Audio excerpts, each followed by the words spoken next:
Senator from South Carolina. Thank you. I'm on the floor today with my good friend and colleague, Senator Scott. He has a resolution commemorating the 10th anniversary of the Mother Emanuel church shooting. June 17th is the 10th anniversary. And I just want to thank Tim for all he's done for that church and for the victims of that horrible day. You've been a real inspiration to the church and to the state, and I'm glad to join with you here today. It's the oldest black congregation in our state, opened in 1816. The man who did this, Dylan Ruth, killed 9 people, seriously wounded another. He is facing the death penalty. His goal was to go into that church, invited in, by the way, and shoot people in a house of worship, African Americans, try to start a race war. He failed pretty miserably. People in South Carolina embrace Mother Emanuel, the victims. We love the church family, and I'm proud of how our state has rallied around this horrific event. And to the people who've lost their loved ones, there's a hole in your life that can never be filled. The senseless act of violence motivated by sheer hate and bigotry devastated your life. But I do want to let everybody in the country know Mother Emanuel is still standing, stronger than ever. The people of South Carolina came together in a way that I haven't seen in a long time. And out of this horrible, terrible tragedy, I think we're stronger than we were before. This involved a man who had serious issues, was able to get a gun in violation of existing law about background checks. We finally reached a settlement with the victims, and that was done a few years ago. So the lessons learned for me from this horrible event is that there's no safe place when it comes to bigotry and hate. The churches all over the country, synagogues, house of worships, now have armed guards. I hate we are where we are, but as we look back over the last decade and how this has affected the people of Mother Emanuel in our state, I'm here to tell you that that church is stronger than it's ever been. To the victims and their families, the hole that's been placed in your life by this senseless act of violence can never be fully filled, but we're trying to do our best to fill that void. And to my good friend, Senator Scott, thank you so much for your leadership from day one.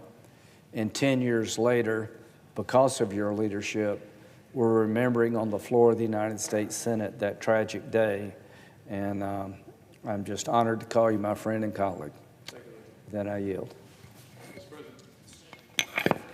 Thank you, Mr. President. Let me first thank Senator Graham for your thoughtful comments and, frankly, standing with me and, frankly, more importantly, standing with our family of South Carolina as we faced one of the horrific challenges our state has ever faced in the history of a state that has a very provocative history on race. It is a rare moment when searing pain and disbelief leaves an unforgettable yet undeniable impression on both your heart and your mind. 9/11 was one of those occasions. I remember exactly where I was on that fateful day. June 17th, today, 10 years ago, 2015, was another one of those days. I will never forget sitting in my bed when I received the news that there had been a shooting in my hometown of Charleston, where ultimately 9 African Americans attending a Bible study at Mother Emanuel AME Church would be murdered. Murdered for the simple reason that they were black. No other reason. Invited in to a Bible study was the murderer. With open arms, they welcomed him in. And for 90 minutes or so, he sat through a Bible study, listening and watching as these Christian souls talked about and then prayed, including him.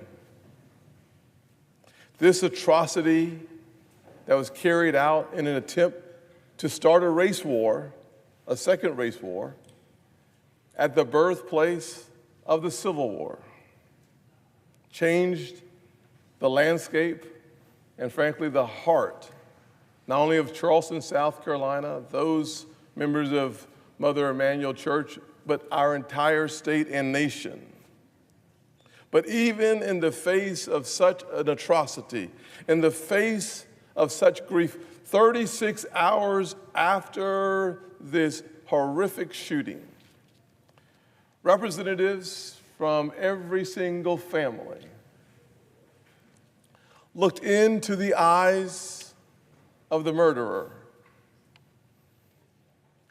and simply said what needed to be said. I forgive you.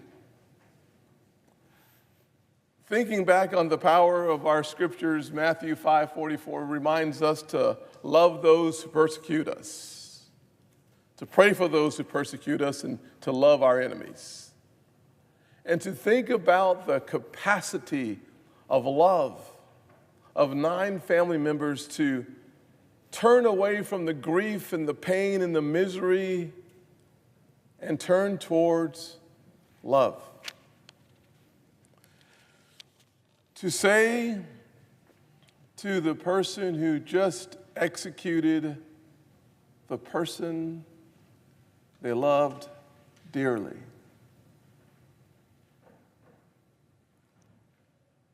we forgive you.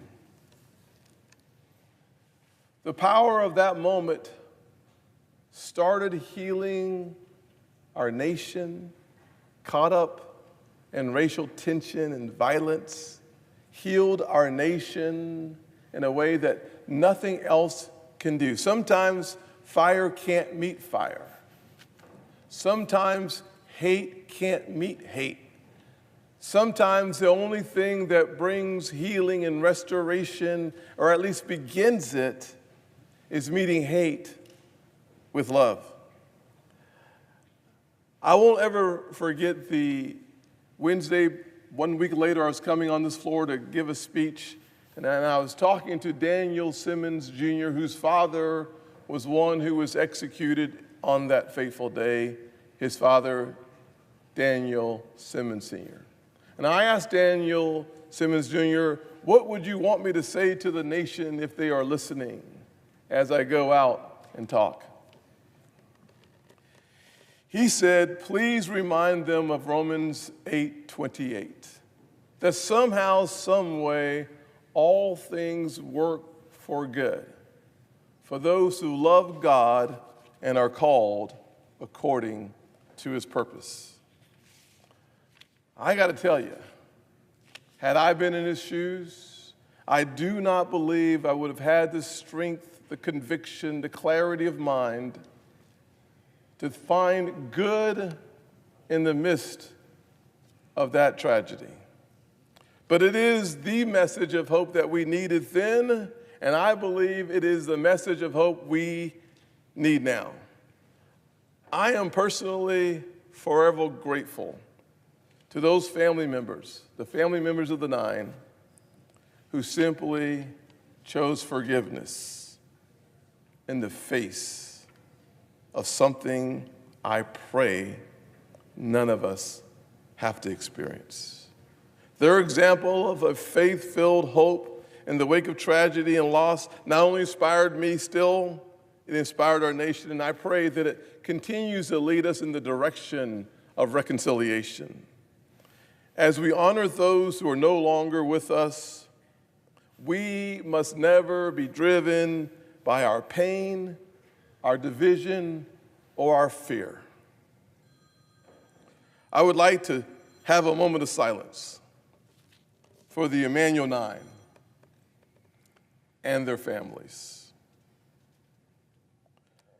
Reverend Clemente Pinckney,